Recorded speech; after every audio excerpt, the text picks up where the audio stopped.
Good afternoon. I'd like to call the Finance, Ways and Means Committee to order for March 1st, 2022.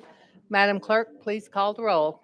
Representatives Campbell, Camper, Crawford, Faison, Freeman, Gant, Here. Garrett, Gillespie, Hawk, Hicks, Lamar, Lambert, Lynn, Miller, Ogles, Sexton, Shaw, Sparks, Todd, Whitson, Williams, Wendell, Zachary, Vice Chairman Baum, Chair Lady Hazelwood. Madam Chair Lady, you have a quorum. Thank you, Madam Clerk. Are there any personal orders or announcements before we get underway? Chairman Hicks, you're recognized. Thank you, Madam Chair, and I am pleased to announce that today is my 19th and my wife's 19th wedding anniversary. So I want to say, I'm sure she's at home watching this intently, and I want to say happy anniversary and love you. So thank you. That's so sweet.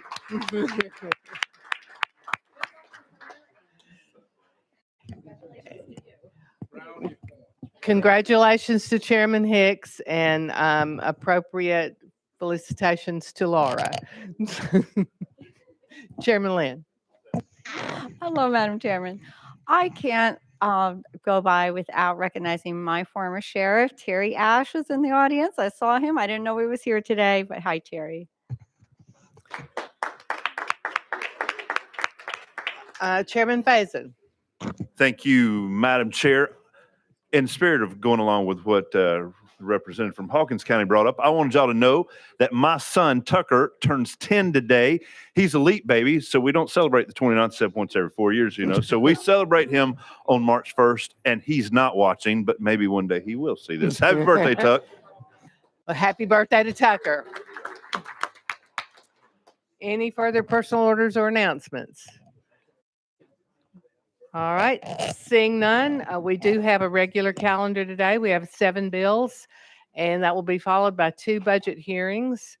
And we're going to take up our calendar now. The first item on our calendar is House Bill 1449 by Chairman Curcio. We're missing a sponsor, so I'm sorry. If I would read my notes, Chairman Curcio's asked for this to be rolled 1 week. So there's a good reason he's not here. We're rolling that 1 week. Next item on our agenda, item number 2, House Bill 2426 by Chairman Moon. And Chairman Moon is not only here, he is ready to roll. So we have a motion and a second. Thank you, Madam Chair Lady and members. This bill is brought to me by the Treasurer, Mr. Lillard. This bill amends current law relative to the Collateral Pool Board, and it also amends the current law defining eligible collateral. I'm willing to go as deep into the weeds as the committee would prefer. Are there any questions for the sponsor? Question has been called. Seeing no objection, we're voting on House Bill 2426. All in favor, please signify by saying aye. Any opposed? The ayes have it. House Bill 2426 moves on to calendar and rules. Thank you, Madam Chair Lady and members. Item number 3, House Bill 2340 by Representative Carringer. Motion. We have a motion and a second. Representative Carringer, you are recognized.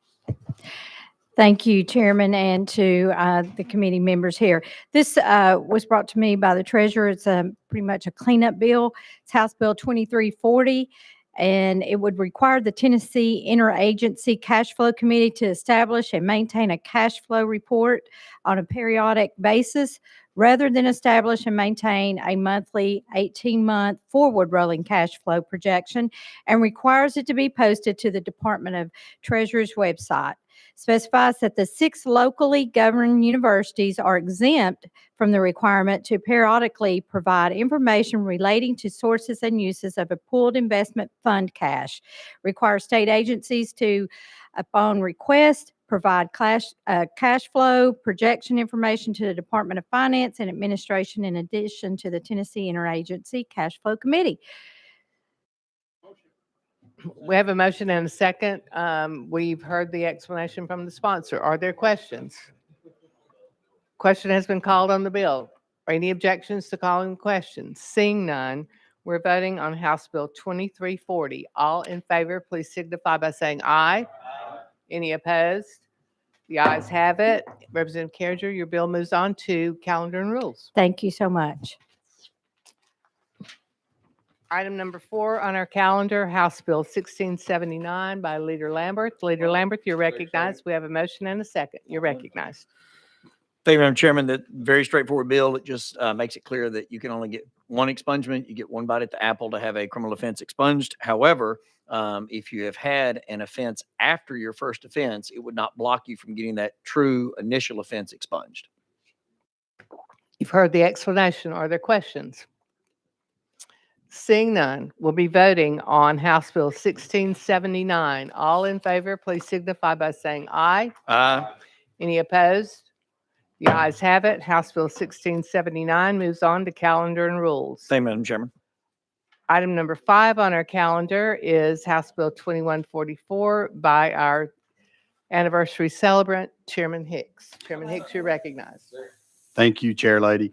Members, the purpose of this legislation is to decouple from a change in the federal tax code that actually took effect in January of this past year, this current year, actually, related to research and development expenses. Since 1954, the federal tax code has allowed companies to immediately deduct R&D expenses in the year that they were actually incurred. So this bill conforms Tennessee's treatment of the R&D expense deduction to the practices that were in place on both the federal and state prior to January of this year. I stand to take any questions. You've heard the explanation. We did have a motion and a second. Are there any questions of the sponsor? Seeing none, we'll be voting on House Bill 2144. All in favor, please signify by saying aye. Aye. Any opposed? The ayes have it. House Bill 2144 moves on to calendar and rules. Item number 6 on our calendar, House Bill 170 by Chairman Zachary. Chairman Zachary, you are recognized. Thank you, Madam Chair. Do we have a motion? We have a motion and a second. Chairman Zachary? Thank you, Madam Chair. Members, I appreciate the initial support I'm hearing from my colleagues here on the diocese. This is a cleanup to the Competitive Wireless Broadband Investment Deployment and Safety Act of 2018. After we passed that bill, the FCC, a couple of months later, issued new regulations. This piece of legislation puts us in line with those regulations. This is one of the rare bills I have carried where everyone seems to agree. That doesn't happen much anymore, but it's happened on this one. And this addresses the aesthetic plan, enclosure size, or right-of-way fees and rates, and the height of the poles. And Verizon, TML, and AT&T are all in agreement on this. So with that, Madam Chair, I'll be glad to answer any questions. Are there questions of the sponsor? Representative Shaw, you're recognized. Thank you, Madam Chair. I'm glad you explained it because I tried to read that bill before I got here, and it just really didn't make any sense. So I appreciate you explaining that. Thank you, Madam Chair. Chairman Zachary. One of my requests was that this bill is drafted in a way that it would confuse Representative Shaw. So mission accomplished. Thank you. And Chairman Zachary, seriously, I know this was an item of great discussion in times past. So I'm grateful to see that all parties have come together and come to a resolution that works for everyone. Yes, So ma'am. Thank you. congratulations. Thank you. We are voting on House Bill 170 without any objection. Seeing none, you're voting House Bill 170. All in favor, please signify by saying aye. Aye. Any opposed?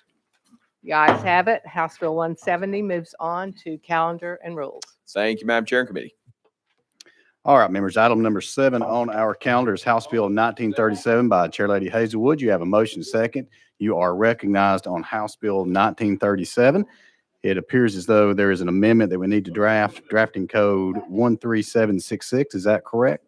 That's correct. All right, you have a motion to second. Would you like to give a brief description, or you want to put it on and you can describe it with the bill? The amendment makes the bill, so if we want to put it on, and then we'll talk about the bill as amended. All right, thank you. You have a motion to second. Any discussion? Seeing none, we're now voting on Amendment 013766 to House Bill 1937. All those in favor say aye. All Aye. those opposed, no. The ayes have it. We're back on the bill as amended. Madam Chair, you are recognized. Thank you, Chairman Hicks. This legislation is just correcting or clarifying an issue current law requires taxpayers to know how their customers are going to file and pay business tax. Some customers may be, in some situations, a retailer, in other situations, a wholesaler. So with no way to know how their customers report their returns, taxpayers are forced to just make their best guess. This legislation would just simply set up a certificate system so that the company selling to the vendor would know if that sale was wholesale or retail in nature.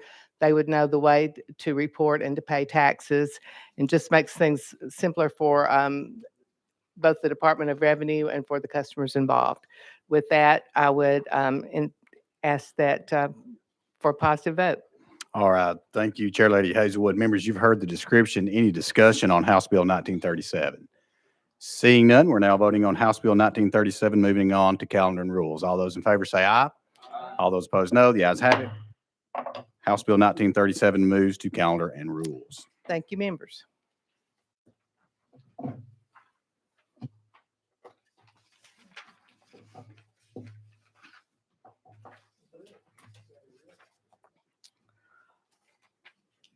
That does complete our calendar for today.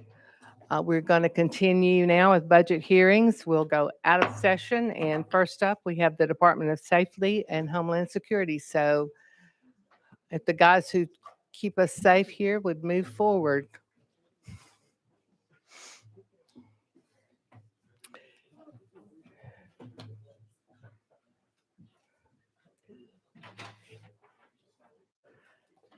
Commissioner, thank you all for being here with us today. We look forward to, I know it's been a trying year for many departments. Yours is certainly no exception. We want to thank you for the good work that's been done. And I want to thank you personally from everybody in this assembly for taking care of us truly. In situations can arise at the drop of a hat here, and we appreciate the fact that the state troopers are always ready, willing, and able to make sure that we can safely conduct the people's business. So thank you for that. With that, and members, this information is on your dashboard. If you happen not to have your laptop or your iPad with you, we do have some paper copies of this presentation. If you need it, just raise your hand and Mr. Poss will hand those to you if you need those. With that, we will just ask you to get underway. Thank you, Chairman Hazelwood. Members, thank you for allowing us to come today and present our proposed budget presentation to you. I have Sonia Hadley, who is our Director of Budget, with me, Colonel Matt Perry with Tennessee Highway Patrol, Elizabeth Stroker, our Legislative Liaison, and Paula Shaw Daniel, who is its Assistant Commissioner of Driver Services.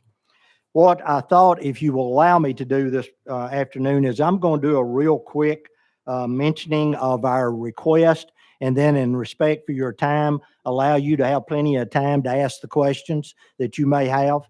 So starting with our statutory salary step raises for our troopers, the amount this year is $1,173,900. Number two, the salary survey you're familiar with for the THP officers and troopers. Our survey came out at about zero this year. So the other state employees getting a raise, we asked the administration to allow the money to be placed into the salary survey in order to give the troopers a raise along with other state employees this year, and that's the $3,520,400. Manpower increase of troopers, we're getting asked to do more with the same number of troopers that have been here for years and years and years, and we're having to ask for manpower increase this year, and we're asking for 100 additional state troopers at an amount of $15,950,000. Our statewide radio system infrastructure, I have, since I've been the commissioner, sort of made a stand, I guess you would say, that I have made the comments that it's a shame that since 9/11, local first responders still can't talk to each other. And I have tried to make it a priority while I'm here to make sure that we can all talk together on a radio system together. And we have started that. In 2008, a radio system was started for the state of Tennessee at $600 million. About $115, $120 million was initially invested in that. With that, we've added on business customers every year, more agencies. We're adding on more agencies now, and we're offering it to all of the local partners to get on our radio system so we can all talk together. And over a period of time, 4 years, we will have that extended out, which will cost $178,904,400. Also, with that system, we have a maintenance cost every year, and that's $500,000. Number 6 on our list is the Tennessee Highway Patrol warehouse. We have approximately $9 million in specialized equipment, also including ammunition, including high maintenance type equipment that is sometimes sitting out in the weather and has been for a long time. And we're wanting to try to get a place to store that and get it in. Also, we plan to relocate 4 divisions of the Highway Patrol there and close out some of the buildings out on Foster Avenue that General Services is wanting to take and sell. It will help them clear that campus at a quicker rate. We will put those 4 units in this building. And then also it will give us an opportunity of space to do training some in that building also for special events. That amount is $862,500. We're very proud that you authorized in the last few years the building of a new district headquarters in the Knoxville area, which we're going to open in April. We have to pay the lease on that amount for General Services, and our lease amount for this year will be $265,200. Number 8 is a piece of legislation that the administration is helping on called the interlock ignition. It's, as you know, in DUI cases where individuals have these devices on their automobiles in order to start their automobiles. With that having a more increased in number that are signing up for that, we need 3 more staff positions in order to handle the number of requests and calls and everything that's happening. That's $162,800. We have that money already in the money for the funding for Ignition Interlock, and it will not be any additional cost. It will come out of our budget already. Number 9 is something that was before some of the committees today that we're really excited about, is the administration legislation of Operation Open Roads, trying to get truck drivers on the road quicker, school bus drivers tested, and get the economy moving again. And we're very, very short of staff on trying to get CDL testing. And then the federal government started a new program in February where we have to train every private group that is going to teach CDL. So we're trying to get ready for that and be able to do that in inclusive operation. And it's going to cost us $944,800. Number 10 is our driver's license virtual skills testing initiative. We have started testing in certain locations already where we put a simple camera in the automobile, and it has GPS in that also. And our examiners are able to stay at the station rather than getting in the automobile driving with that person being tested. The advantage for that is we can grade that test while they're on the road and not take the time once they get back. We'll already have it graded. We'll already know if they're going to pass or fail that before they get back. It's a quicker operation. We can get more people tested every day and get the process done quicker. Our testing that we've done has been very, very successful. And so we're wanting to add to that, and the cost for adding to that is $134,000. Our driver's license system maintenance, which we ask for every year, which is the system maintenance that operates our 4.6 million driver's records in our state of Tennessee, is very expensive, but we have to have that to keep it operational. That's $4,300,000. Number 12 is we learned during the Christmas Day bombing here in Nashville that we are lacking on critical infrastructure, even though we try in the past to keep a critical infrastructure list prepared of critical places across this state that we need to know about and know the consequences would happen if something were to happen to that facility. And we're seeking to strengthen that. and to strengthen the number of our state analytical capabilities for our infrastructure and also for training and responsibilities of doing that. And we're asking for $1 million and able to be able to do that. Our last request is for tasers for the highway patrol. Naturally, we all consider that a less lethal mean of control for everyone.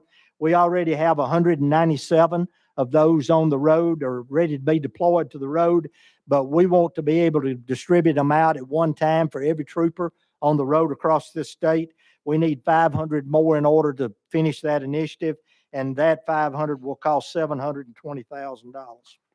Our total budget request is $208,438,000. And thank you for letting me do the presentation, and we will answer any of your questions now. Well, thank you, Commissioner. I do have people on the list, but before I get there, just a general question. You mentioned on the new radio system, the $178 million, and that over the course of 4 years, that will be built out across the state. That's correct. But I noticed that your maintenance dollars are staying the same, even though you're going to be significantly expanding the system. So how are you able to manage to do that? And would we expect to see that number increase over the next 4 years? Will increase. It'll increase as people get on, but if this works, then. If we get the approval to add the other partnerships onto the system, we have the negotiation contract with Motorola for the maintenance at $500,000. As long as they just bring their equipment on, it won't be any additional cost. If we have to build out more broadband space, more space for the radio network and such, then we may have to. But what we're trying to do, honestly, is we are looking at our contracts with Motorola currently, and we are trying to renegotiate some of those contracts. We've followed a pattern that the state of Michigan has done, where they were able to renegotiate their contracts and save $28 million. And we're hoping if we can save that kind of money, it will pay for any future system maintenance and won't have to ask you for any additional money.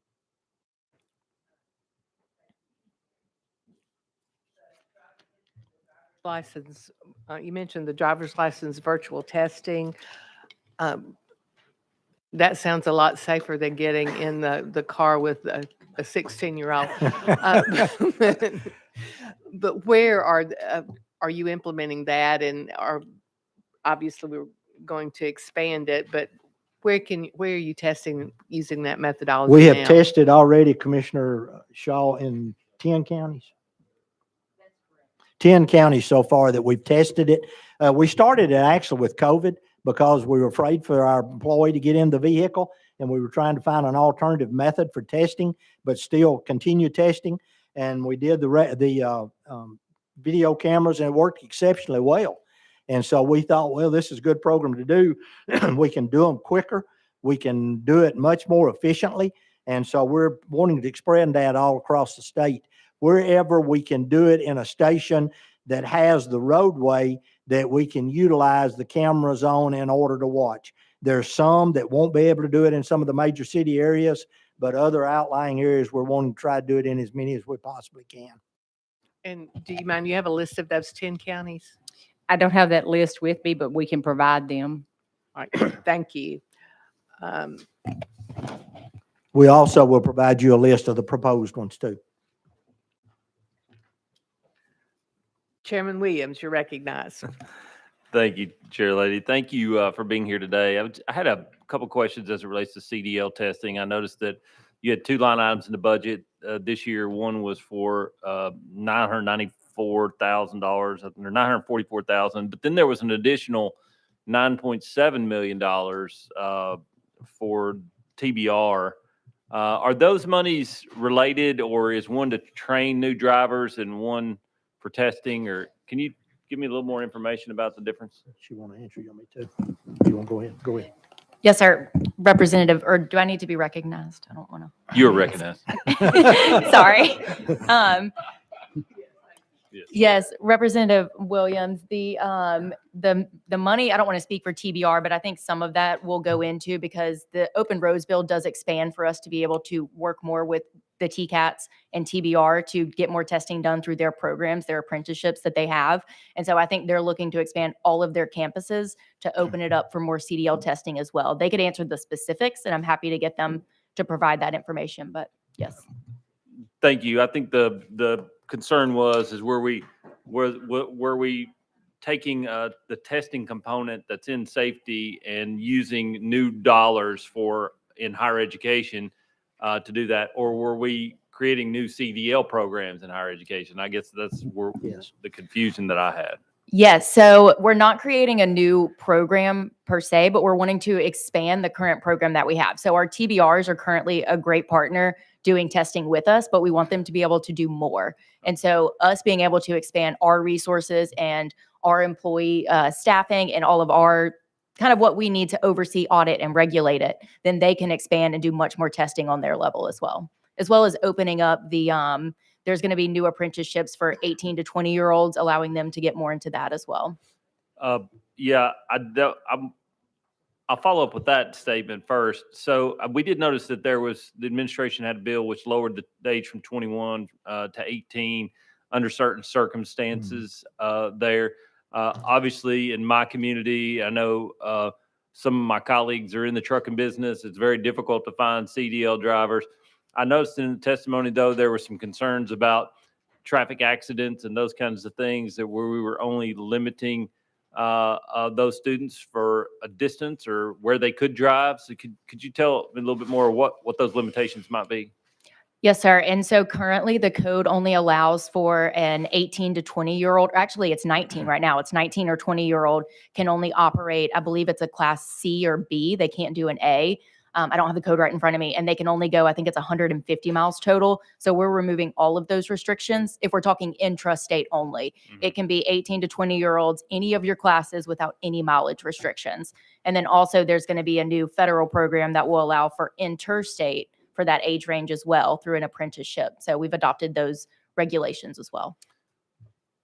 Finally, I noticed that there are 8 new positions as it relates that they're kind of difficult to find in the budget document. But the question also begs, in my district, my community, in the last several weeks, I've gotten contacts as it relates to testing CDL. I know it's constantly an issue with turnover and those kinds of things. How many positions do you currently have across the state for testing CDL that are unfilled? And then why the need for the new 8? And your first question of finding it in the budget document, that's going to have to be fixed because those positions weren't specifically listed. So that will be fixed. Okay. As far as your second one, we have 16 CDL testers throughout the state. Is that accurate, AC? We actually have 12 12. That's with what it 3 is. vacancies. And so that's what we currently have throughout the state. That's 2 at every testing center that we have. And we've had the request, can you all add on more testers to the state? And while we would love to do that, our problem is we only have 7 pads across the state and you can only do 1 test at a time. So if we add more examiners, there's not really anywhere else that they could go to do the test on state property. So instead, we want to expand our third-party partners like our TCATs and our private companies because they have much more property, they have much greater resources. And so these positions specifically are going into our CDL division so that they can do auditing, regulation, they can do scheduling. They're going to be 2 dedicated just to training third parties so they can get more of those third-party testers out. So these positions won't be going to state examiners because we have those for the centers. We need people so we can expand our third-party program as a whole. And I'd be more than happy to get the breakdown of what those positions are going to be and what their job functions would be. Please. Thank you very much. Thank you. Chairman Hawk. Thank you, Madam Chair. Commissioner, your team, thank you for everything that you do. Thank you. I want to ask you a little bit about the reversions. Prior fiscal year, there was a reversion target of $3.2 million, yet the reversion was substantial. It was almost $90 million. So in the financial realm, can you give us a reason why the ask was what it was and then how the reversions came to be $90 million? And just talk about future potential reversions as well, if you could. Thank you. Sonia Hadley, Budget Director. So in the previous fiscal year, there was funding related to COVID as it relates to law enforcement officials. So any funding for law enforcement officials related to COVID, those salaries were diverted to that federal funding. So what happened is that opened up state appropriations of that large dollar amount that you saw that reverted. And so that was just a one-time thing and wouldn't happen again, but we are on the path to meet a 3.25 reversion. Chairman Hawk? And thank you very much. I had a feeling that's where we were going down. You've piqued my interest as the chair lady's talking about the virtual testing as well. If we could go back to the virtual testing, and I've got a preteen right now, and I'm thinking about this virtual testing, whether it's for a first-time driver or other types of licenses. Help walk me through that, because I'm thinking drivers only on a permit have to have a licensed driver in the vehicle with them. Is this virtual testing, is the camera on the first-time driver, mom and dad guardian in the car with them, or tell me about the legality of this and the liability therein? Whoever would like to tackle that one.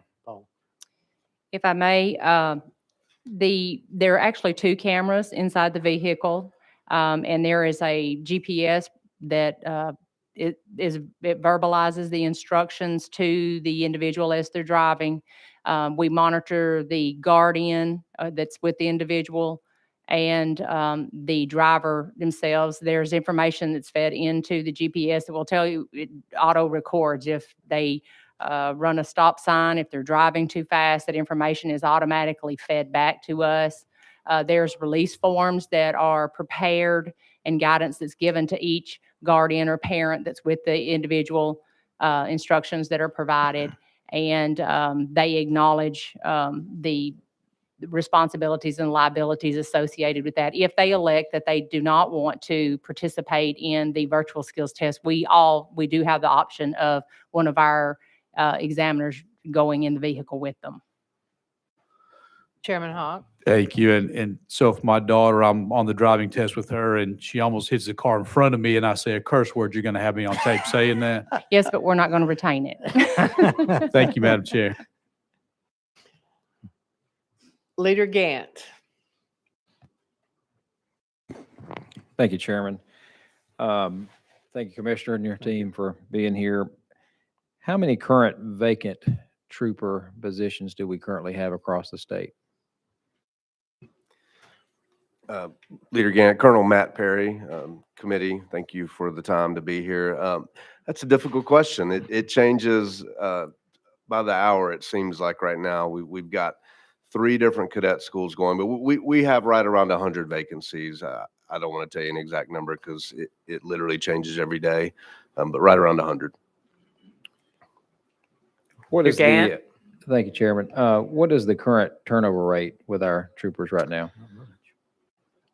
It's the current turnover rate with active troopers is, I can't tell you the number. I know that number has been pretty consistent. I think probably our HR director can give you that. The turnover rate for new hires going to cadet school is very high. We are losing them at an alarming rate. We sort of chalk it up to a generational thing. We know Toledo's seeing the same thing. The state agencies around us outside of Tennessee are seeing the same thing. But we'll get you a good number and get it to the committee. Leader Gant? Are there things that the department is doing to mitigate the turnover to help retention?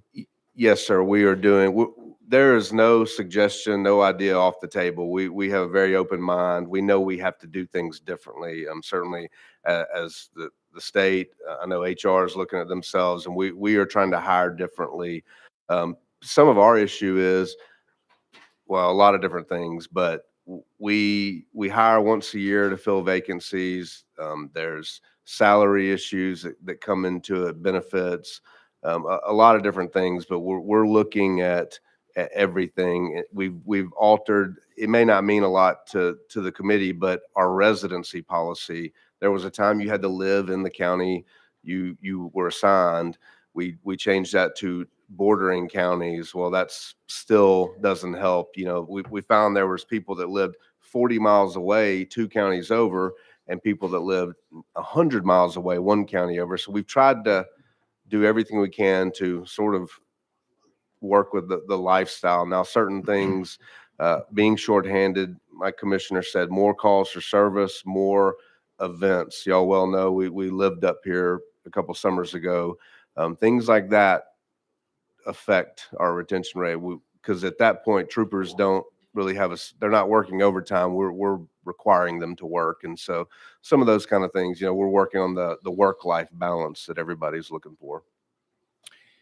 The new troopers that are hired, how do y'all decide where they're posted across the state? Because obviously there's probably larger needs, I assume, in certain areas of the state. Yes, sir. They're depending on what's going on, what's happened, or who's retired. We have there's always a larger need in the metropolitan areas. I can tell you, Memphis, Nashville, Chattanooga, Knoxville. It's just they're the hardest places to hire and retain. How we place people, we look at a lot of different things. Calls for service, which primarily includes crashes and things like that. Motorist assist, we do a lot of that. But we're also taking into account for a long time, so my dad was a trooper before me. When you got hired, you were sent to where you were sent. If you were from Memphis, you got sent to Fall Branch. If you're Fall Branch, you went to Memphis. That has changed, but we've tried to take it one step further. There's always, like, it's harder to hire from Nashville West. It's easier to hire from Smith County East. So we've always had a lot of people want to hire out of East Tennessee, and they've been willing, I'm using quotes, willing to work anywhere in the state. So we've assigned them to Nashville or West, and they end up leaving. They say they're willing to work anywhere, they're not. We've learned that lesson. So at this point, we're going to place people, we're going to try to put them close to home. We've done an experiment. I don't know if you're aware. We started Sunday really, but yesterday, 5 out-of-state troopers. We just wanted to try something different. Instead of having a 16 or 20-week cadet school, we wanted to hire people that we thought had been through similar training and bypass that. We know there are states and people that want to leave the areas they're in and come to places like Tennessee and Texas and Florida. So we thought we'd try to see how that would work for us. We're going to have a minimalized training. We let them pick where they wanted to work. What county do you want to move to? And what county, you know, where do you want to be assigned? That gives us some flexibility. If you're going to live in, you know, Nashville or Davidson County, then you can be assigned to, you know, one of probably 6 or 7 counties that touch it. Same thing with Memphis. And so we hired 5, 2 are coming to the Middle Tennessee area, and 3 wanted to go to East Tennessee. But that's our plan going forward. We want to keep people close to home. We want to give people access to their families. We're looking at a lot of different things. You know, our cadet school is, you live at our cadet school. You go home on the weekends. We want to look at something where over after a few weeks, let people go home on the weekend or at night if they want. Now, that's not conducive to everybody, but we're willing to look at anything to increase our retention. Chairman Hicks. Thank you, Chair Lady, and Commissioner Long. It's good to see you, and Good to Colonel see you. Perry, you as well as Thank you. your staff. And I don't want to belabor the issue, but since Leader Gant brought it up, I do want to talk about that just for a second about what can we do to try to help you all.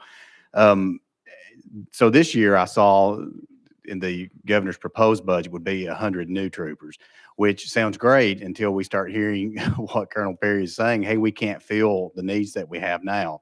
As a recovering county commissioner, it used to be back in the day, we would train the officers at the county level for the cities to grab them. And then the cities would get them all trained up for THP to come in and swap them up. But now we're seeing where THP are actually losing some officers going back to the cities and counties. And so I don't think it's a salary issue. I think some of that is probably the benefit. And of course, the big thing sticking out there right now is, and I see you smiling because you know where I'm going with this, it's because the troopers hired after 2015 that are on the hybrid plan. Yes. Basically, after age 60 or maybe 62, if they're an admin, they have to retire. And so great, you get to retire at 60 or 62, but then what do you do about your insurance? Cities and counties, quite frankly, are bridging the gap and helping these. Back in You know, when I like to think I'm a young man, but back when I was a lot younger, when I come out of college, it was all about salary. We didn't really, my generation really didn't focus a lot on benefits. But I've been amazed at how much this younger generation, they want to know how much am I making? And then they turn right around and say, well, what about benefits? What about retirement? And I say kudos for doing that. If our treasurer was in here, he would be smiling. But how big of a deal would that be? And it just so happens that I know someone who has some legislation that's going to be bringing a bill toward this committee probably next week that's going to be asking about getting those troopers on that hybrid plan that would actually allow them to, once they retire, it would cover them 80% of that health benefit. And so I look forward to bringing that. But can you just talk about how big of a benefit would that be for you as you recruit and retain? Thank you, Chairman. Thank you for the question. It would be a huge benefit. That we know that is a reason why we are not getting some officers and sheriff's deputies from around the state. I came from a sheriff's department myself when I came here, and I didn't think like to your point, I didn't think a whole lot about salary and benefits, but that probably would have been something that caused me to pause before. If it weren't for my dad, I might not have come over. But it will help us definitely to. There are people, I've learned this, didn't know it myself. There are troopers that are kind of on the fence about being a trooper because they've got maybe a pre-existing condition or something that could be an issue the day they retire. So I think it's very important. Thank you very much. And so just to be clear, so we're talking about 100 short, somewhere around there about now, looking to add 100 more. And the problem is not that answering the question, do we need this many troopers? We need them. It's just a matter of how do we fill them. So I just want to make sure this committee understands that the fact that we have 100 troopers short, it's because, quite frankly, you're having a hard time finding those troopers. And so we're going to add to that, which is going to make this problem a little bit worse. But hopefully there's some folks ready to get to work and get started. Thank you all for what you do. I really appreciate it. Thank you, Commissioner Long, as Thank you. well. Chairman Hicks, if you'll allow me real quick. We're trying to remedy this, as Colonel said. When I started, they were doing one class a year. We will never catch up if we do one class a year. So we're doing at least 3 now and may look at doing more. We have 2 or 3 that are going on right now. We have another one that will start in June or July. April. So we're trying to do it. And a lot of the vacancies are retirements. We're at that age of generation where a lot of the troopers came on together are all suddenly retiring together. So we understand the shortage and we're trying to fill those the best we can. The 100 troopers we're asking for, we did a survey of the surrounding states to see at what levels they're all. We're way short compared to the other states on the number of troopers assigned out across their states with the same population. So thank you, but we're trying to rectify that. Thank you, Commissioner. Thank you, Chair Lady. Thank you. And Leader Gant, I'm sorry, I didn't realize you weren't, you had additional questions. So please forgive me and go forth. Thank you, Chairman. I was actually just going to thank you for the work you did in Fayette County with the Wilder Youth Development Center, because that has been a huge contentious issue in my district, and you guys have gone way over and above to help address that situation. So thank you. Thank you. Thanks, Leader Gann. And I would say that's part of our doing more. I mean, I think you know this, but you'll see it. We feel like our job is to support everyone, other state agencies, certainly local law enforcement. We all know it. We all have to work together to accomplish our mission. There's just not enough of us to go around in any one department or agency.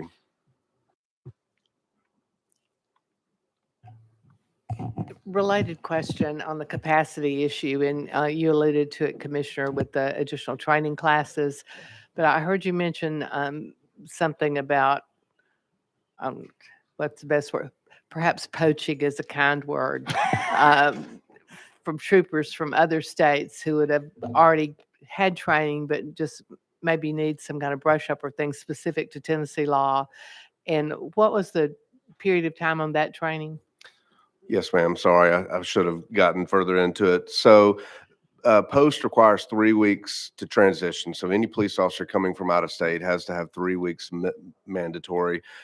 But we can do the training ourselves. They don't have to go to Toledo. We're going to do an additional 2 weeks. We think in 5 weeks, we can get them ready to put our uniform on. And then I think, we go through an FTO program, a field training. So they'll be assigned to a current active trooper where they'll go through an additional 10 weeks of training. And we think that's where they'll get the real on-the-job training, how to apply what they've already learned. And these 5 have incredible resumes. These are not that a lot of police officers don't, but they've got great resumes of things that are very important to us. Commercial vehicle backgrounds, crash reconstruction investigation backgrounds. These are, 5 really good employees we think we've brought on. And it's a test case.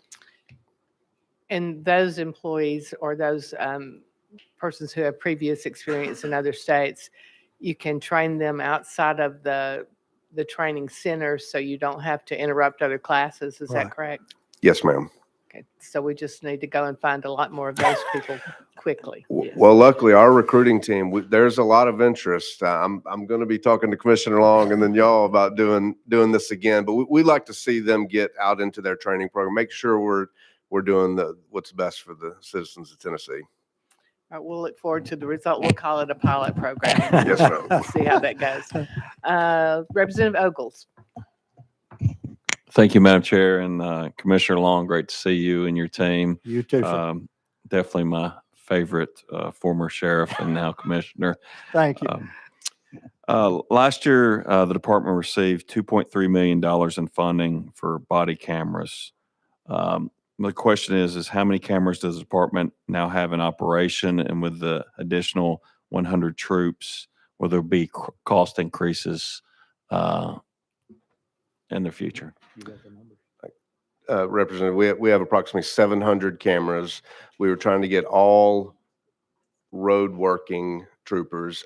Inside the request for the 100 new troopers is all their equipment to include body cameras. So there won't be, it's inside the 100 trooper, the 15 million request. Just as an FYI, those cameras finally have hit the ground. We did, I don't want to say it. I think we did Memphis and Jackson districts last week. I think we're doing this week Nashville, Cookeville, Chattanooga. So we should have in 2 weeks or less, the entire state will have body cameras.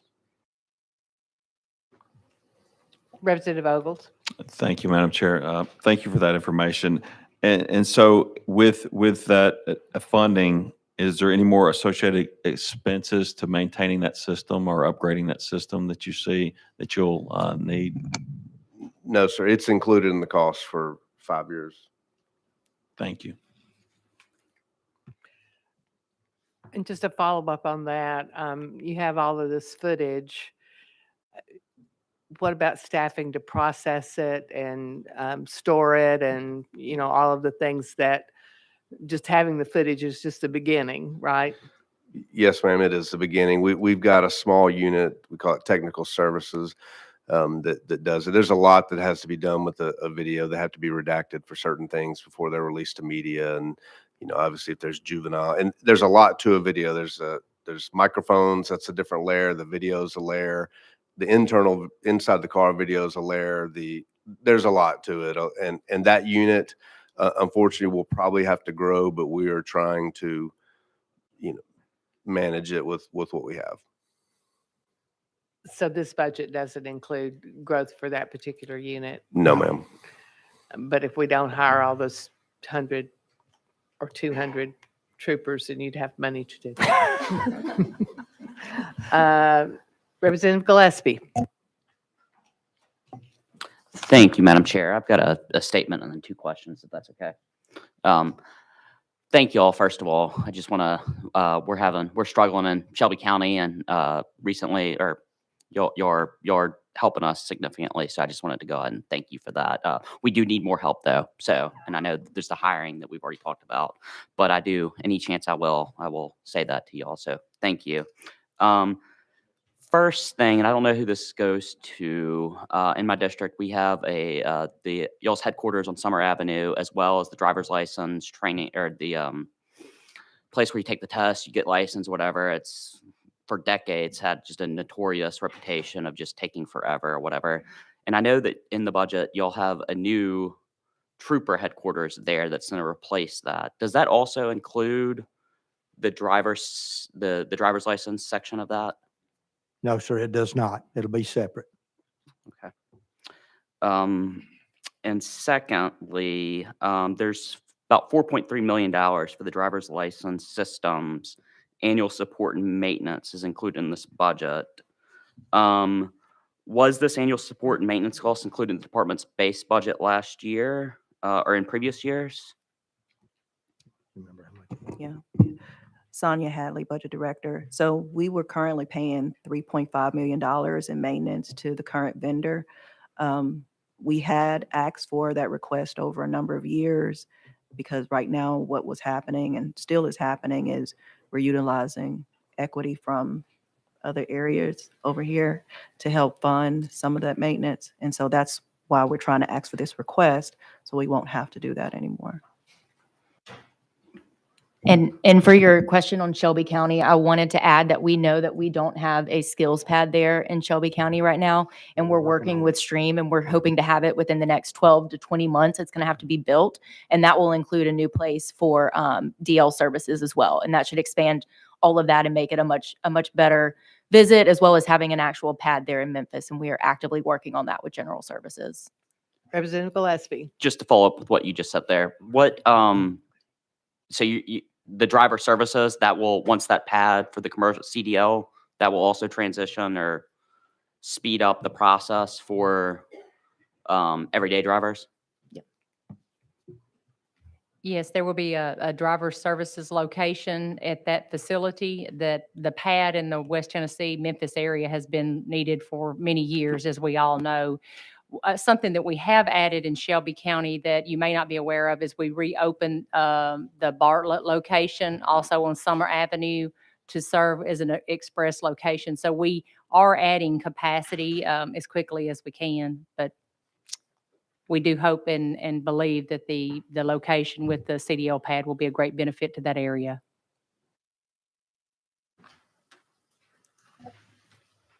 And back to the budget issue. So if I understood correctly, well, obviously this maintenance has been paid for in previous years. It's not been a separate line item in the budget. You've Correct. just funded, you've absorbed it from other Yes, areas. That's correct. That's correct. And this time we're just Trying to fix calling that. it out as Yes. a specific line item. Yes. All right, thank you. Thank you. Chairman Whitson.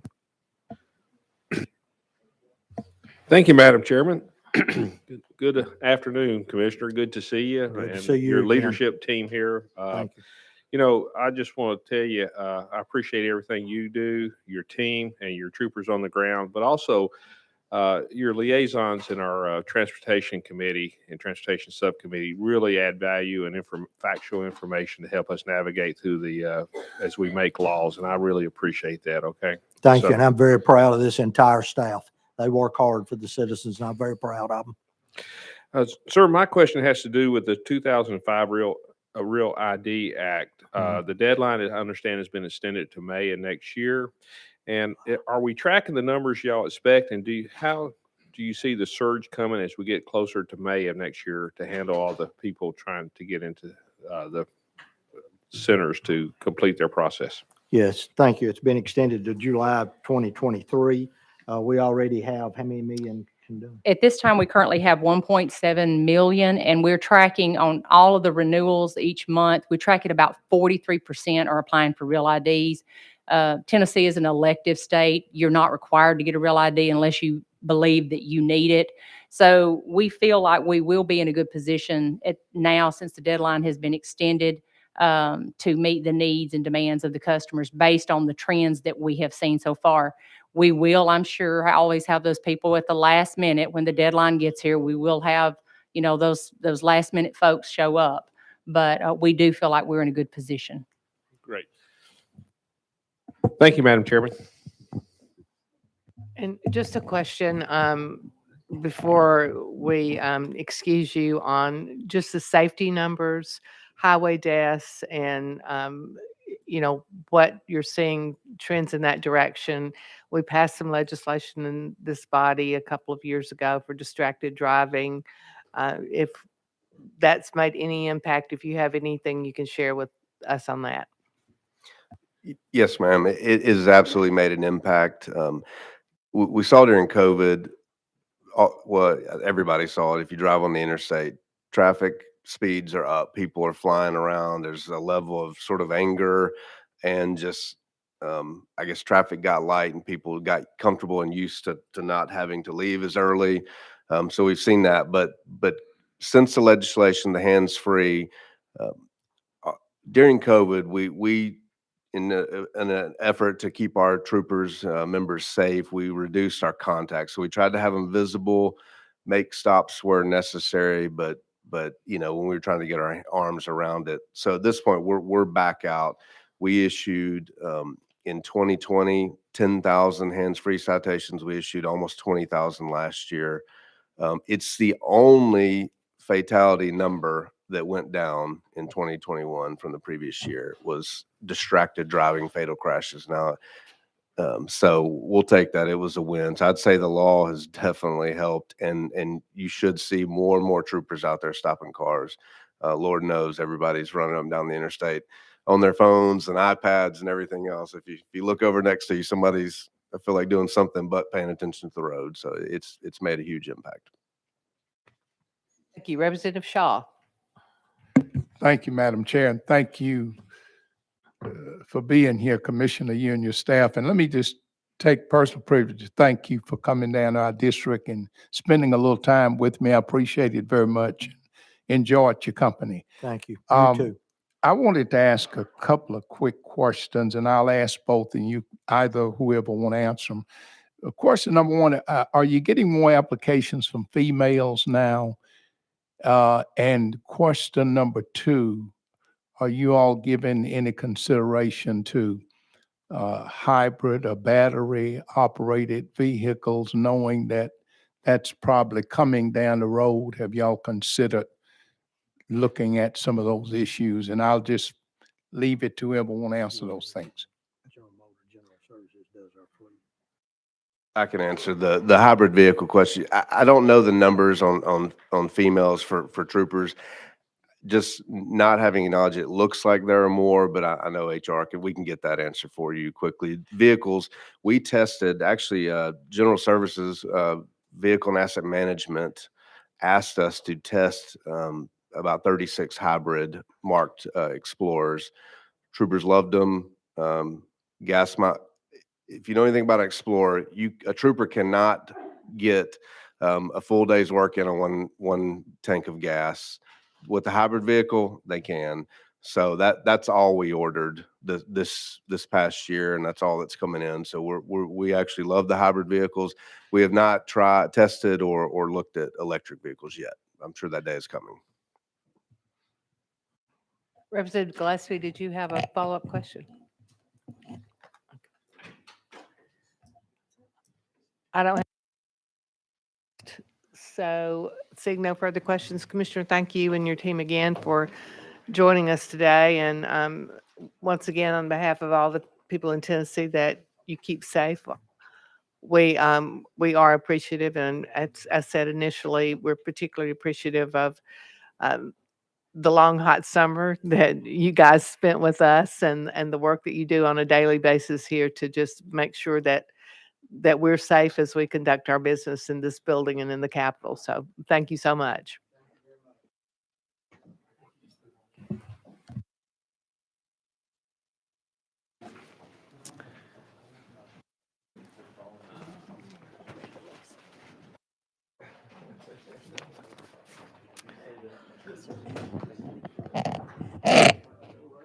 Next up, we'll be hearing from our Tennessee Wildlife Resource Agency.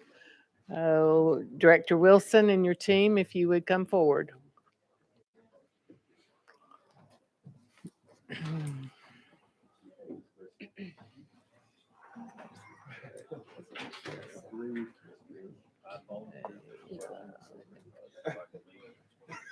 He was here, but then We'll Crawford here now. He does not speak for me. That's all right. Well, you're fired. But not before you ask.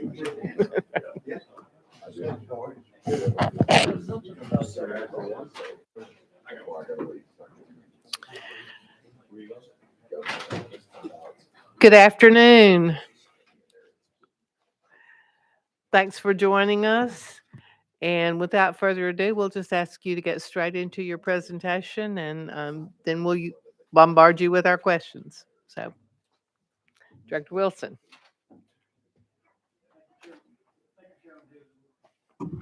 Thank you, Chris. Appreciate you, members here of the committee, to listen to our budget presentation today. I'll get right into it. We were requesting a budget of $133.6 million. And of that amount, represents about $17.6 million in improvements over last year. There you go. In the wildlife program, a lot of those improvements are staff members, because we requested 10 new positions in the wildlife management program. We also have chronic waste and disease work base that we're going to be building here next year, as well as research that's going to take place and has been taking place on ducks, on elk, turkey, quail, and deer. And fisheries management side, the increase represents 4 positions, and as well as other work going on in the fisheries world with some improvements to our hatcheries, also improvements to some of our agency-owned fishing lakes, and a program that we call the HIP, or the Asian Carp Harvest Incentive Program, that I will talk about here in just a little bit. And the boating program, the increases represent 3 new positions, as well as 5 patrol boats.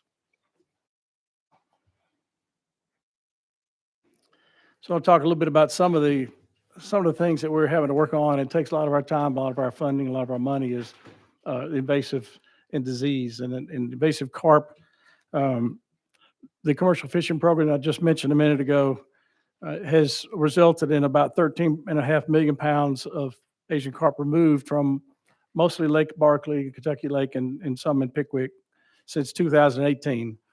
And 7.5 million have been removed this last year.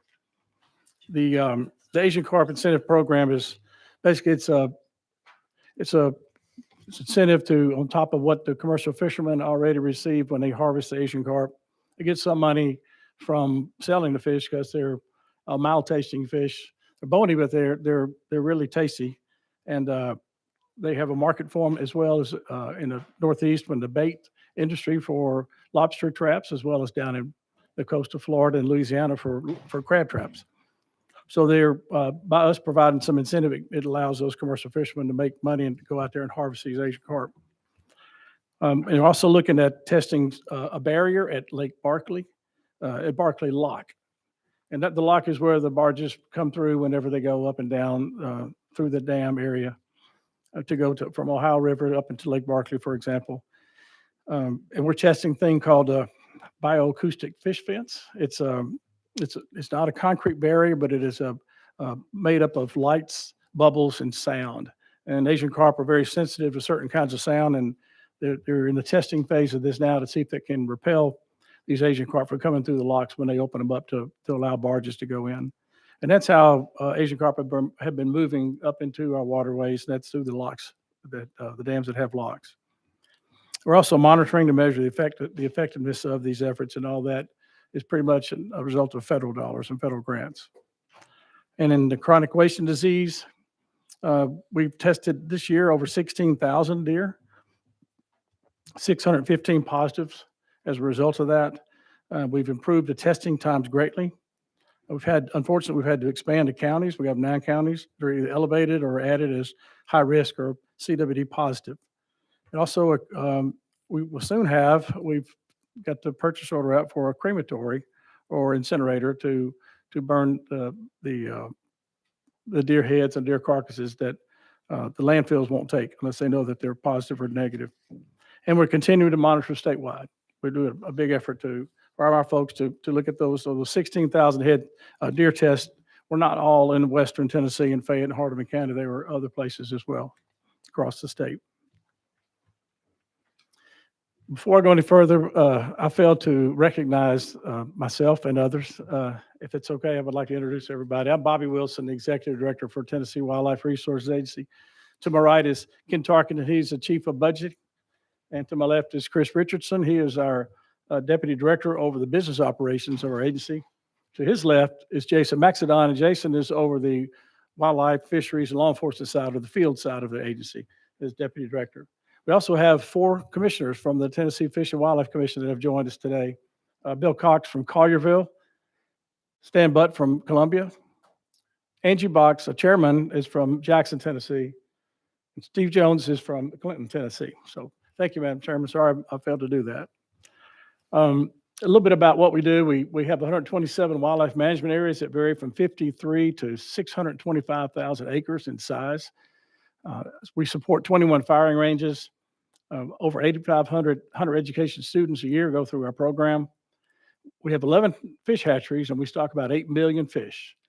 Some of those hatcheries are trout hatcheries, and some are regular warm water hatcheries where we stock crappie, walleye, striped bass, and the smallmouth bass, other fish that we stock as well.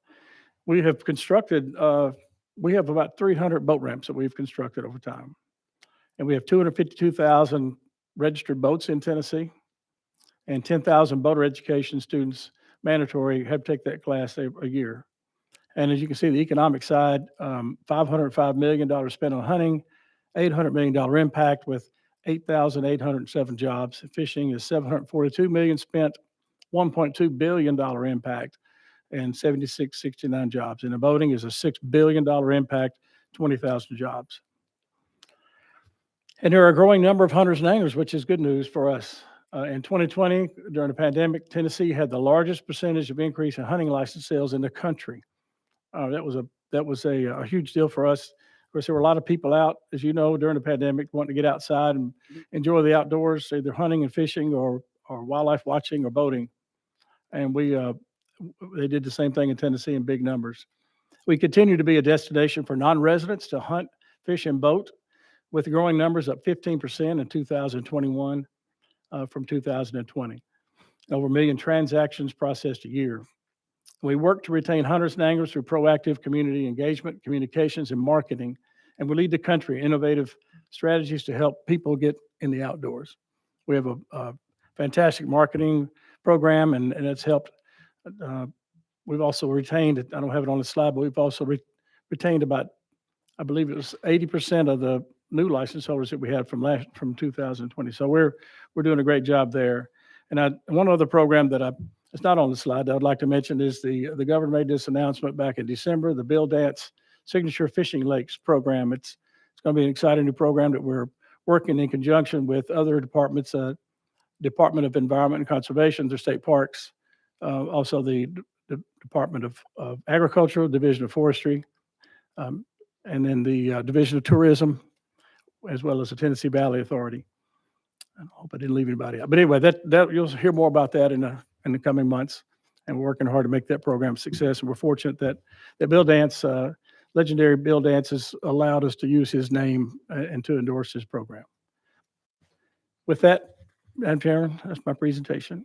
We'll take any questions. Thank you, Director. We do have a number of questioners. Chairman Todd, we'll begin with you. Thank you, Madam Chair, Little Director, and the Commissioners. Appreciate y'all being here today. The governor's got in his proposed budget, $7.13 million dedicated to funding support maintenance of wetland properties. Can you describe how this funding will be used and how it'll be distributed and which wetland properties are likely to be targeted? If it's okay, I'm going to let Chris Richardson answer that. Thank you, Director Wilson. Chairman Todd, Chris Richardson, Deputy Director, TWRA.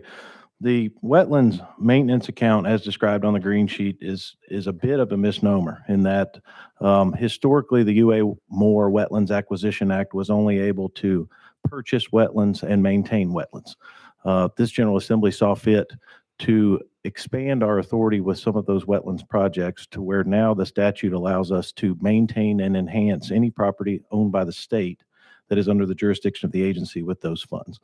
So these projects, the $7.1 million worth of projects truly are scattered from Memphis to Mountain City on all of our WMAs and vary in many different shapes and forms, but they're all maintenance or enhancement projects on those management areas or state-owned lands.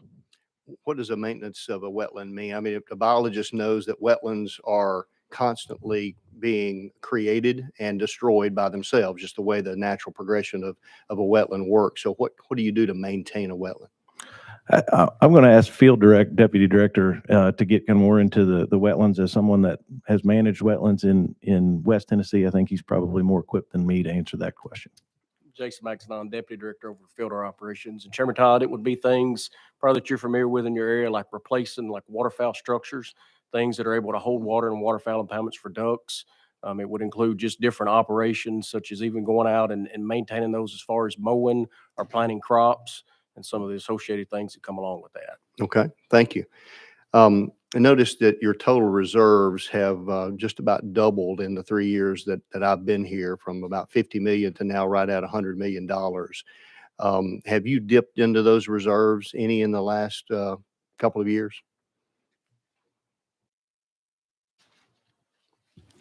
No, we have not, Chairman. Representative Todd, we have not dipped into it. We have that reserve amount set aside as a rainy day fund in case, and we feel like if things start getting bad or people quit hunting or expenses go up or some disaster happens with who knows what, that we may have to dip into those reserves. That's for our rainy day fund.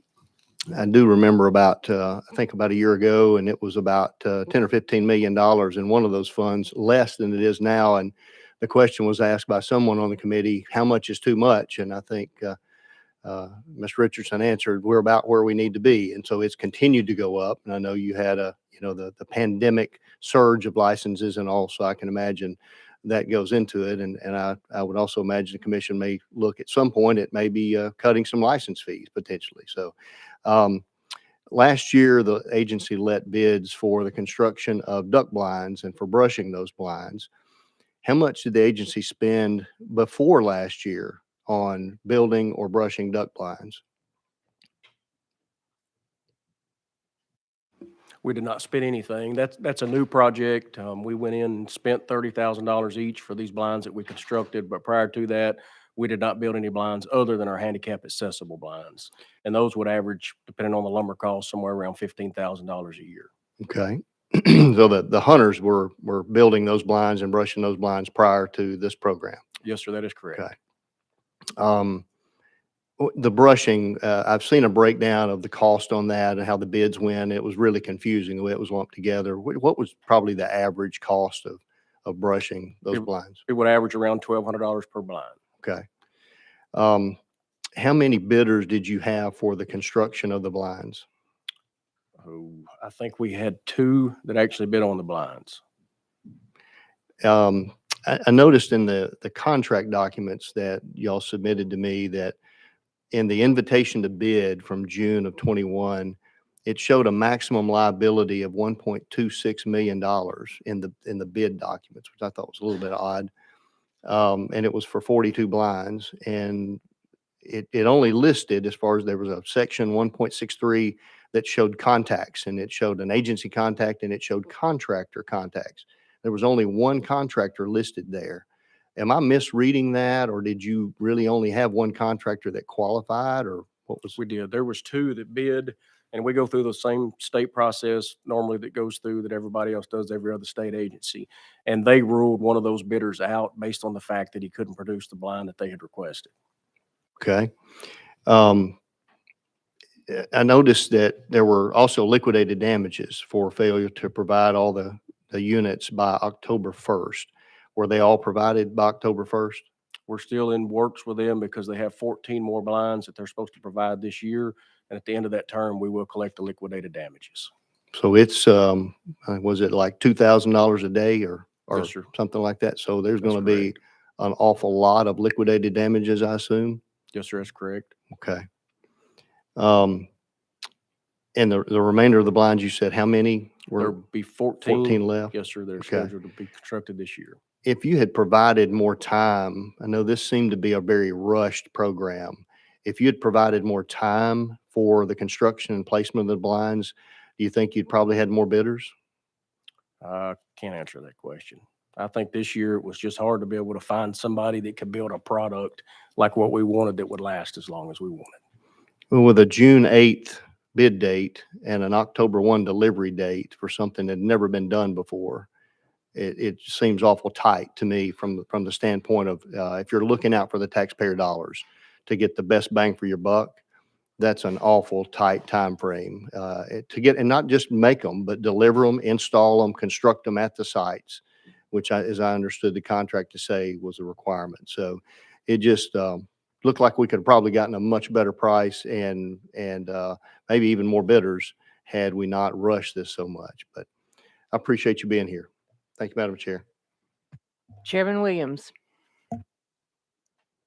Thank you. Thank you guys for coming today. As many of you may know, I border Putnam County is adjacent to White County. I have gotten a plethora of emails regarding the Bridgestone, Firestone, Centennial Wilderness there, and the expectation of cutting the trees there. I guess the question for me is where I know that there has been some action as it relates to some citizens up there. And I don't know how much you can talk about it, but I was wondering if you could give me an update on where we are and what's going on with that and the quail habitat there. Let me take that. We've pressed pause on that for now, and the plan is to come back and meet with some members here and also meet with some of the local folks there in the community and try and see what is going to be best for all the folks there in the community moving forward. As you know, it's been a pretty hot topic. There was 230 acres that were scheduled there to be harvested. A lot of misinformation was put out on that particular 230. And we're just trying to come back and actually would love to take anybody here that might want to go on a field tour of that, on a field tour to kind of show you. I think there was some information put out that it was old growth forest. It's actually a 70-year-old forest. We just want to get some good information out, meet with some partners and see what's best for everybody to move forward. Right. Well, thank you for that. I guess there was a lot of misinformation circling. I think one of the biggest challenges, and I appreciate you guys taking a pause just so we can figure out what's going on there. One of the other things that was a miscommunication area, I think that I really think it's important that we clarify here in the committee is who takes the trees out and who gets paid to do it. I think that was one of the concerns. It felt like that we were the perception locally was that we were trying to generate revenue out of the wilderness in order to do that. But I think it was more about a habitat installation than it was about actually taking the trees. Could you comment on that for me, Yes, please? sir. The purpose of this particular harvest would be to create wildlife habitat. It would be an oak pine savanna. So it was not for revenue. It was really to take the trees out to create this type of habitat that we want. That's quail and other game species. Mm-hmm. Well, I appreciate once again you guys doing that. I think I look forward to finding out when these discussions are going to be continuing to be had, and so hopefully level heads will prevail and we'll do what's in the best interest of our forest there. Thank you. Representative Garrett. Thank you, Madam Chair. Thank you all for being here. We appreciate it. I've got a couple of questions regarding the wildlife and the boating programs. I don't know who gets that one, but here is what I've got. This year, it looks like the governor has a proposed budget of $8 million for funding that establishes 17 full-time positions to enhance the wildlife, the fisheries, and the boating programs. And of that amount, $8 million, of the total $8 million, $7 million is federal funding, and almost $2 million of that is non-recurring. So here's my couple of questions here. Can you all provide details regarding these 17 positions, how many vacancies the agency currently has, and why vacancies could not be reclassified rather than the new positions being created? Can any of you all enlighten me on that question? Then I'll have a follow-up question after that. Thank you, Representative Garrett. Chris Richardson, Deputy for Business Operations. I'll try to field that one as best I can. At the last check, which has now been a couple weeks ago, the agency was recorded as having 44 vacancies. Of those 44 vacancies, all but 6 were at some point in the hiring process and needed for those positions. Our actual request for new positions this year was 23. We're very excited to have 17 approved in the governor's document at this point. And they're much needed positions for programs that really have been experiencing a very increased demand, especially in light of what I call the re-engagement in the outdoors that COVID-19 created. 5 of those positions are paddlecraft specific officers to help police some of our smaller waterways. 2 of those positions are OHV officers that would work in our North Cumberland Wildlife Management Area enforcing things to do with off-highway vehicles. There's also positions that are in need of upgrade for lands management. And all of this has come from an increased demand of Tennessee citizens to be outside. And we need those increased officers and increased land managers to help manage that demand. This is the first time, well, I shouldn't say the first time.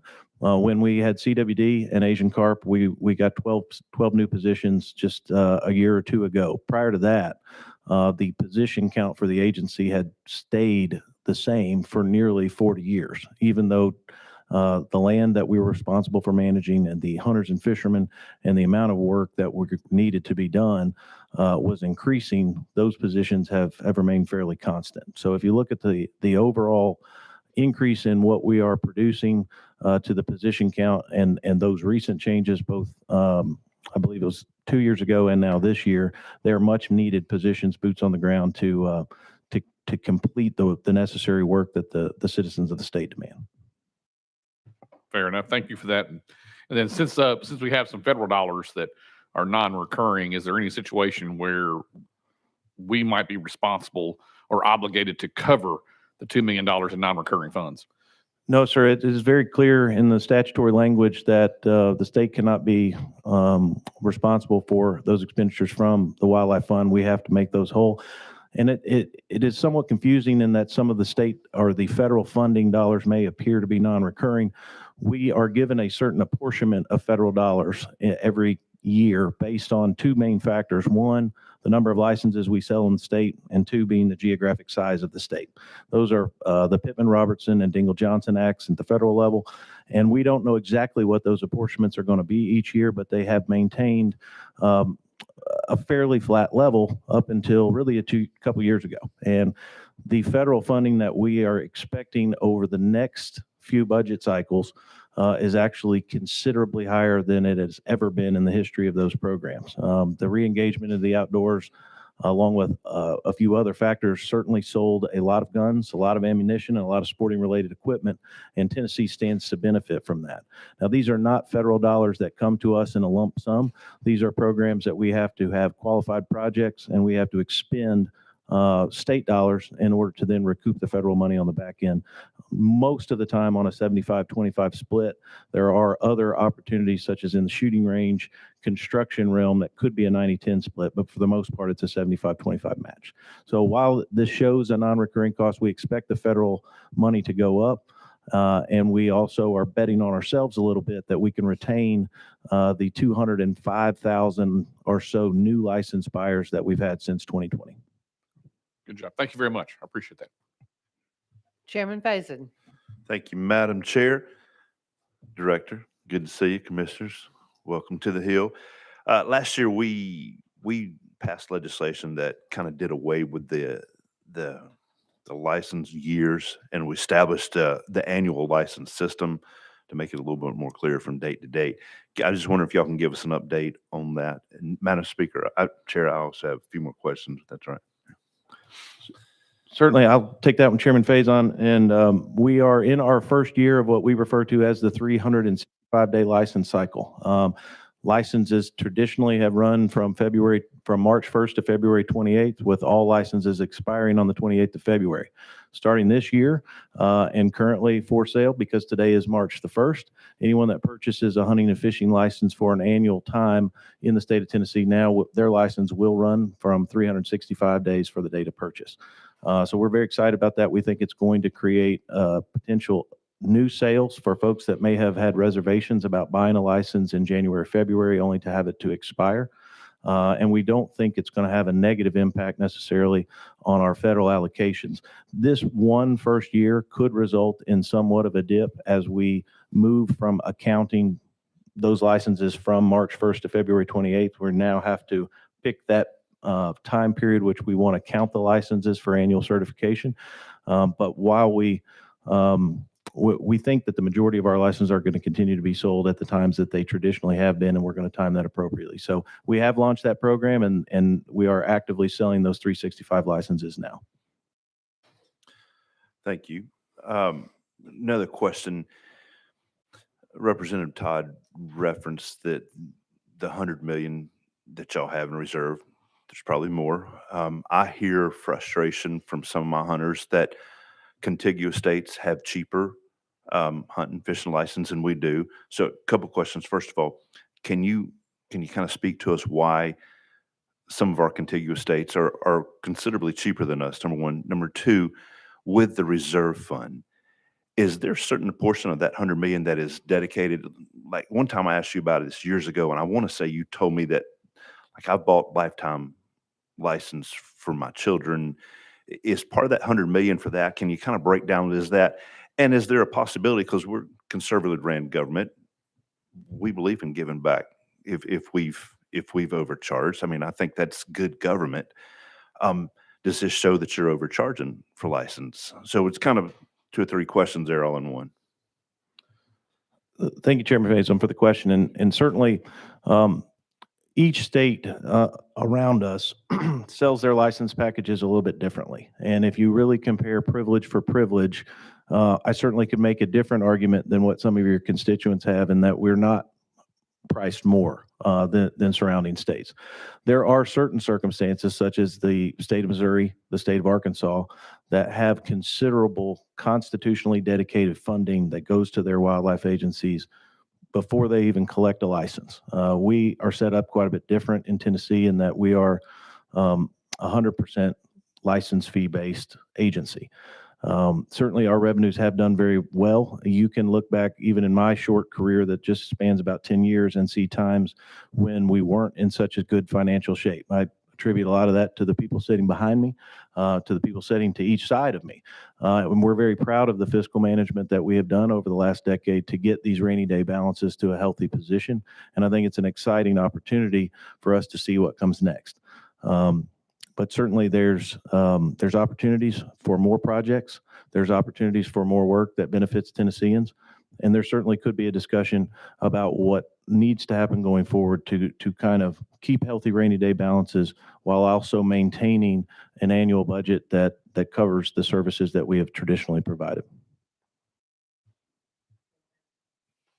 Can you speak to the amount, and I mean, that's a huge sum to us in the legislature that you have on reserve. Is all of that just dedicated to running the TWRA? I mean, I'll refer you to the green sheet for kind of the breakdown of what are considered the rainy day balances. Certainly, you can see the Wildlife Resources Fund has about $65.8 million in it, the Boating Fund about 14.3. Those are what we consider to be the true operating rainy day funds that we have for those two programs, which have to be maintained separate. The Wetlands Acquisition Fund, the amount of property that's changing hands in the state of Tennessee right now, the apportionments from the wetlands acquisition have been higher than they have ever been by a considerable fashion. And that has led to increased opportunity for us to find more projects based on the statutory construction of how that is set up. But it also has led to a healthy balance that affords us opportunities like the Bill Dance Fishing Trail. We're going to spend $2.5 million out of that wetlands fund in the next year to redo Herb Parsons Lake in Shelby County to bring that into standard with what we expect Bill Dance Fishing Trail to do. So we're looking for opportunistic projects to put products on the ground that the folks want. In addition to the funds that are here, I think your question also had to do with our lifetime licenses.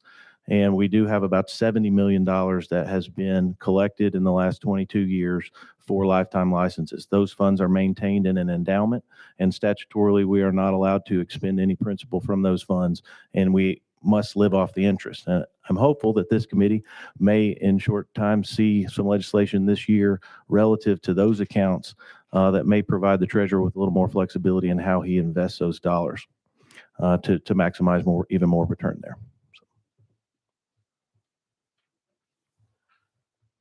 Representative Freeman. Thank you, Madam Chair.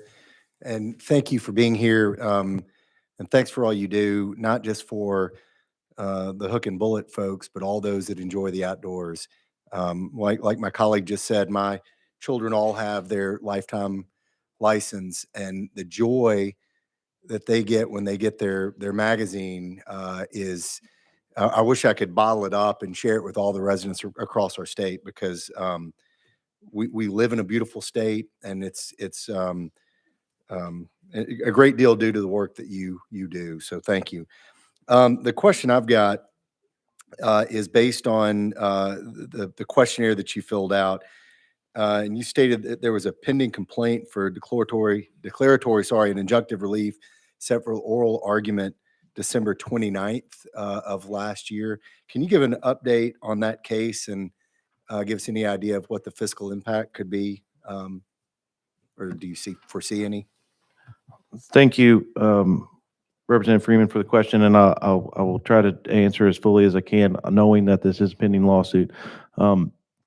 I do believe that the oral arguments took place in December, and that we're waiting on a ruling, perhaps on a summary judgment motion. I can't remember exactly what that argument was about.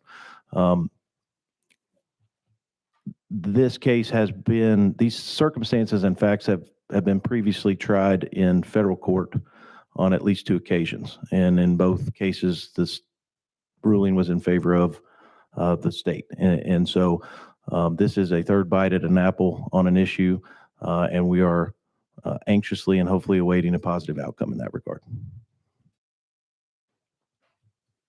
Representative Shaw. Thank you, Madam Chair. Thank y'all for being here today, and I really appreciate all the hard work that y'all do in our area. It means a lot to us, and we appreciate it. I want to ask y'all are over the range at Lone Oaks, the shooting range. Y'all manage that? Chairman Shaw, actually, we funded through some federal money and opportunities that come to TWRA. We funded that shooting range, but it is under the control of Lone Oaks and the University of Tennessee. They operate it and own it. We help them with funding that range. Representative Shaw. We get a lot of positive comments about it. I just want to tell you, I think the investment you put there was really good, because we get a whole lot of comments about that shooting range. And I wanted to thank you personally and I know you're not as involved in the Whiteville Lake project, but thank you for taking some time to talk to us about what we need to do there. And we appreciate it. And anything you can help us with, we really appreciate it at the Whiteville Lake. Certainly, Representative Shaw, it's been a pleasure working with you on that project, and we look forward to making some much needed improvements there as we go forward. And I would encourage, Lone Oaks is one example of a shooting range that we have funded. There are other examples, whether they're in Carroll County. Chairman Hawk can talk about the Greene County range that's been funded. There's one in Crossville that has been funded by us. There is a huge demand for the shooting sports in our state and in our country, and we certainly are willing partners with those communities that want to operate and house a shooting range. We can certainly help them financially with getting those projects off the ground. Well, we really thank you for your help and thank you for what you do. Appreciate you being here. Thank you, Madam Chair. Chairman Hawk. Thank you, Madam Chair, and Deputy Commissioner Richardson. Thank you for the mention. I do want to give a plug to the firing range in Greene County. It has been tremendous, and many of your commissioners and many folks speaking at the table, y'all shot there before. So it's done an amazing job in terms of hunter safety classes and the sport for young people as well as old. It has been tremendous to see moms and dads and kids and grandmas and grandpas out there shooting. It is tremendous. And as we look at expansion, I would appreciate an opportunity to do that. Many of you have heard from me and look forward to seeing some expansions there as well. Thank you. I want to go back. We talked earlier about the potential tree harvest and the habitat that was discussed. And I've learned recently that if you stay here long enough, issues come back and recycle themselves again. We've had some conversations about clear cuts and forest management 20 years ago when I first got here, and to hear that come up again is very interesting. There's some best practices out there where this is a way to manage habitat. This is a way to manage a forest. This is the best way to do that. And I'm sure y'all already have partnered, but as we're partnering with the Department of Forestry within agriculture, both at the state and federal level, I think we can come up with a plan that's going to achieve the goal of everybody in this while still protecting and preserving what folks want to. But it's interesting how issues roll back around again from generation to generation. No comments, just thank you or no questions, just thank you for all that you do. Thank you, Madam Chair. Chairman Todd, I believe you had a follow-up. Yes, I realized that I kind of asked a question earlier, but I didn't get an answer, and it probably wasn't framed where you would answer it necessarily. But on the duck blind bid process, I mean, you gave me an invitation to bid, and so I'm just going by that document. I assume that's the document that went out for bidders to look at, and had all the legal language and everything in it, a very long document. It showed in line item 1.50 a maximum liability of $1.26 million. Am I interpreting that was the agency transmitting that this is all we're going to spend on that item for 42 blinds?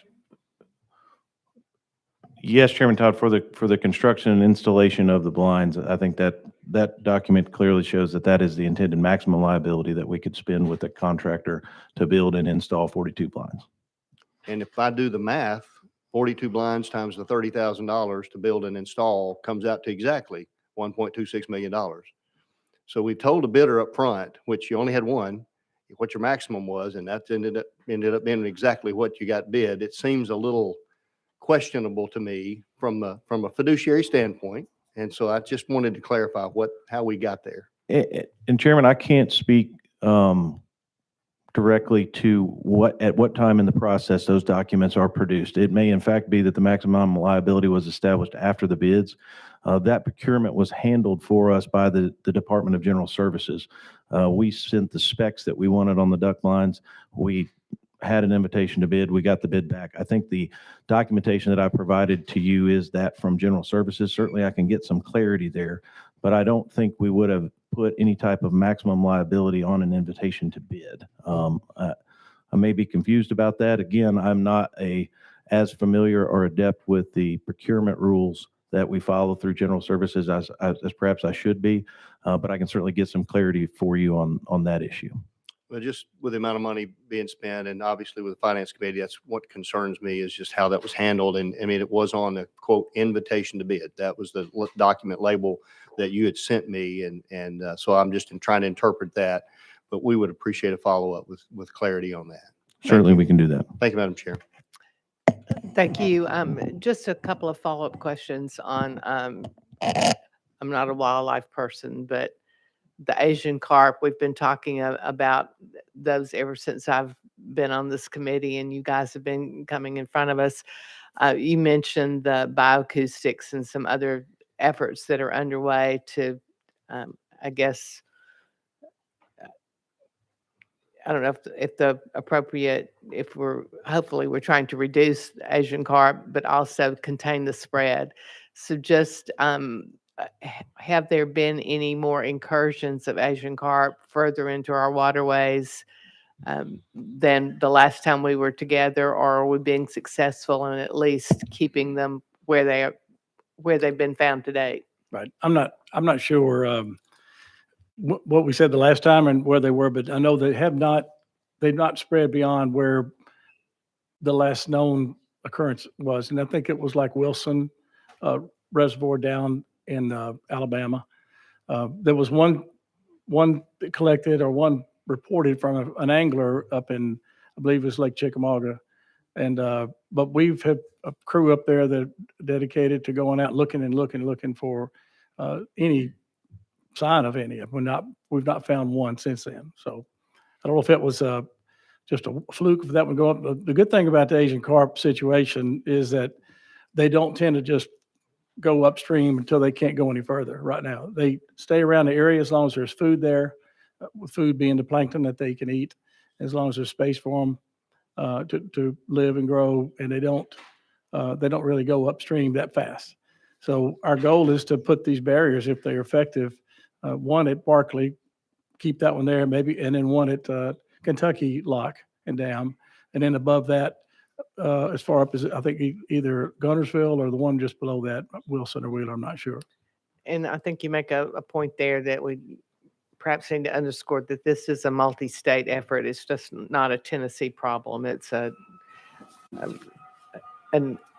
problem and an effort that is underway across state lines for That- waterways. It's a good point. It's Kentucky, Tennessee, Mississippi, and Alabama, the 4 states that are in conjunction, plus the U.S. Fish and Wildlife Service, U.S. Geological Survey, TVA, Corps of Engineers. There's a lot of partners and stakeholders in this effort.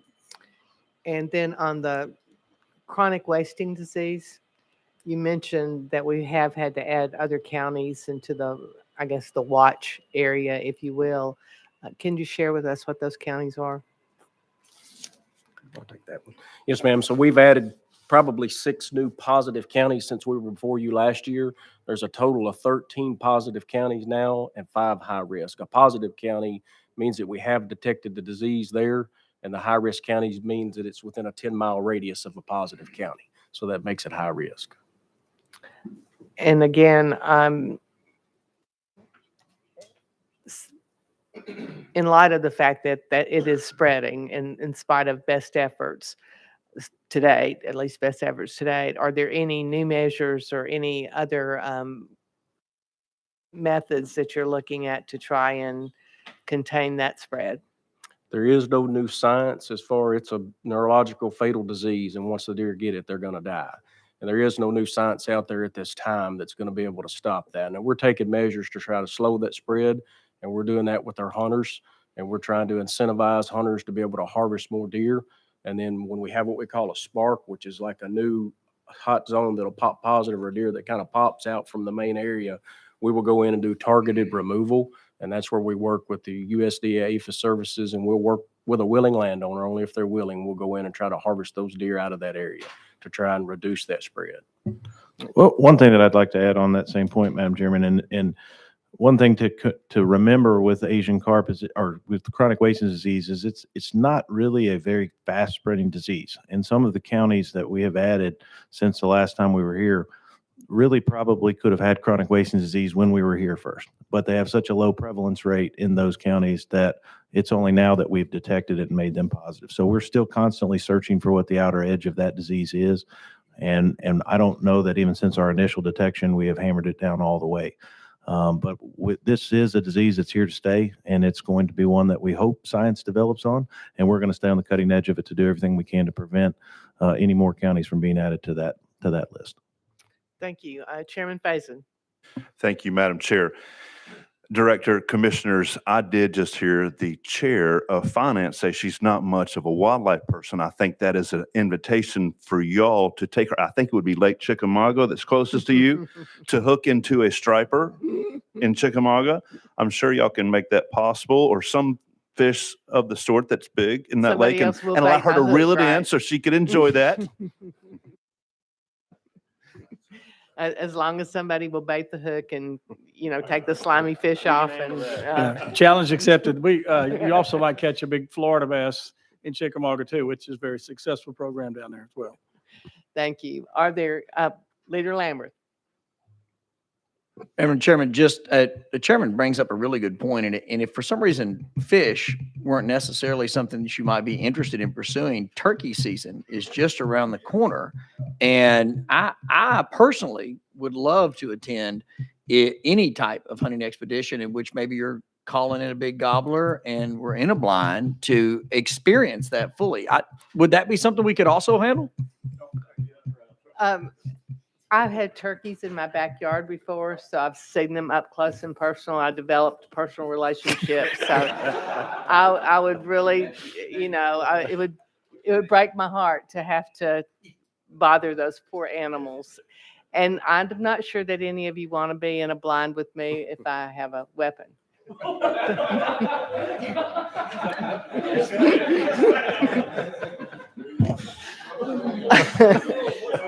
So, as this conversation is deteriorating incredibly, thank you so much for being here and answering our questions. And the information that was requested. I'm sure you'll get back with us on that, and we thank you for that. We are back in session, and I would entertain a motion to adjourn. We are adjourned. Thank you.